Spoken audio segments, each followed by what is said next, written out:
Vamos para Brasília, porque nós vamos trazer as atualizações sobre as sanções da Lei Magnitsky e contra o ministro Alexandre de Moraes, a sua família, enfim.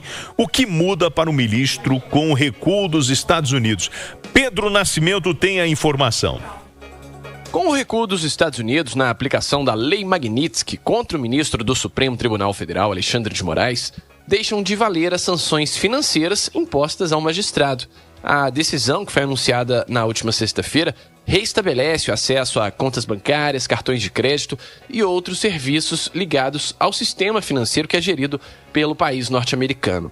Moraes havia sido incluído nessa lista de sanções no dia 30 de julho, durante o governo Donald Trump, em meio a uma ofensiva política de autoridades americanas e também brasileiras que tentavam pressionar o ministro a recuar do julgamento do ex-presidente Jair Bolsonaro, acusado de liderar uma organização criminosa em uma tentativa de golpe de Estado.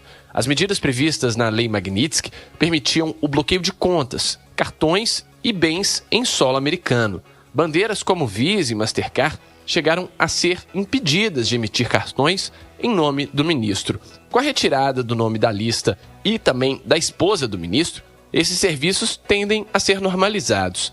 Em uma declaração após o recuo dos Estados Unidos, Alexandre de Moraes afirmou que sempre acreditou que a verdade prevaleceria. O presidente se recorda que logo em julho, começo de agosto, quando o Supremo se reuniu na presidência para tratar dessas sanções contra o Poder Judiciário brasileiro, eu pedi ao presidente que não ingressasse com nenhuma ação, que não tomasse nenhuma medida contra isso, porque eu acreditava, como continuei acreditando, e hoje isso ficou muito claro, que a verdade, no momento que chegasse às autoridades norte-americanas, a verdade prevaleceria. Além do ministro, a esposa dele, Viviane Barsi, também havia sido incluída nas sanções após a condenação de Jair Bolsonaro pela primeira turma do STF. Foi a primeira vez que a Lei Magnitsky, que foi criada para punir estrangeiros acusados de graves violações de direitos humanos ou corrupção, foi aplicada e também desaplicada contra integrantes do Poder Judiciário.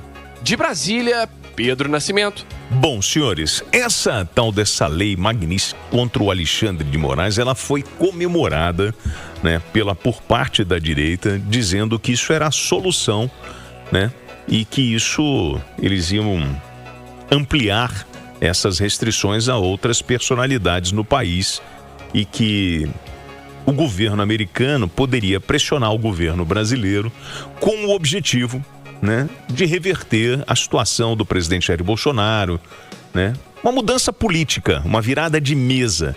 Isso não aconteceu, né? Nós temos hoje, essa Lei Magnitsky, isso teria sido, né, uma articulação do Eduardo Bolsonaro, junto com o Paulo Figueiredo, né? Junto ao governo do Donald Trump.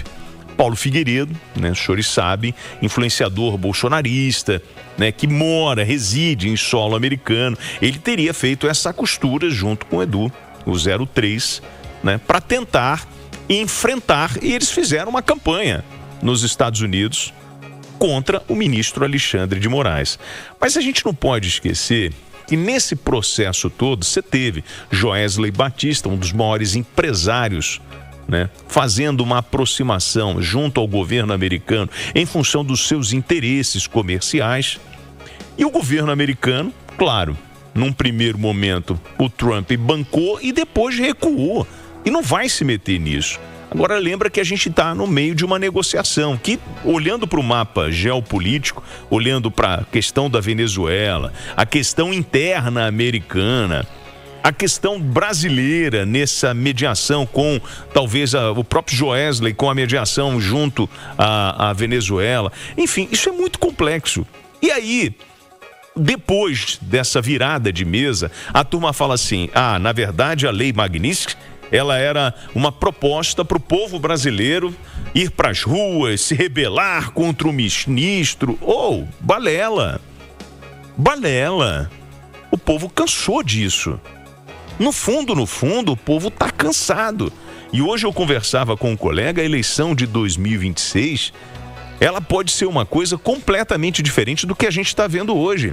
Em função de ver a disputa dentro da Câmara com o Judiciário, é o Judiciário atacando a Câmara atacando o Judiciário. É uma espécie de ruptura das instituições, uma crise institucional que a gente está vivendo nesse país, inacreditável. E achar que uma lei dessa ia conseguir mudar a política no nosso país é uma ingenuidade absurda. Isso não ia acontecer, amigo. Apesar da turma imaginar. O que vocês imaginavam? O governo americano fincando a bandeira americana aqui, dizendo, ó, a partir de agora a regra do jogo é essa? Não. E você não pode esquecer do interesse comercial nesse jogo. Vivemos num mundo capitalista, com milhões de interesses, e olhando para o mapa geopolítico, amiguinho, as peças estão em movimento. É claro, a gente precisa resolver o nosso problema interno? Sim. E existe só um jeito. É a urna.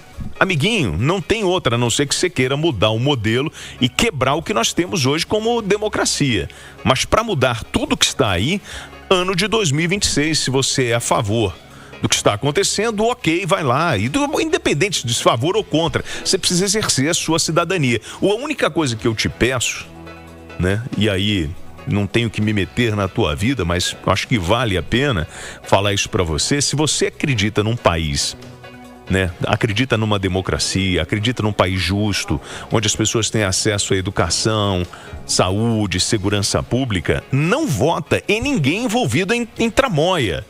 Se o cara foi aí na sua comunidade, você está vendo ele andando do lado de um traficante ou de uma pessoa que tem ligação com o tráfico de drogas, não vota nele. Se você está vendo o cara que, já apareceu em 200 mil inquéritos, investigado um monte de trapalhada, você vai votar no sujeito? Gente, tem cara que muda de cidade. O cara envolvido num esquema absurdo de corrupção. Aí ele muda o domicílio eleitoral dele para se candidatar em outro estado. Você vai votar nesse cara? Desculpa, você não está querendo um país organizado, você quer bagunça, quer o caos. Então, assim, por favor, vote consciente.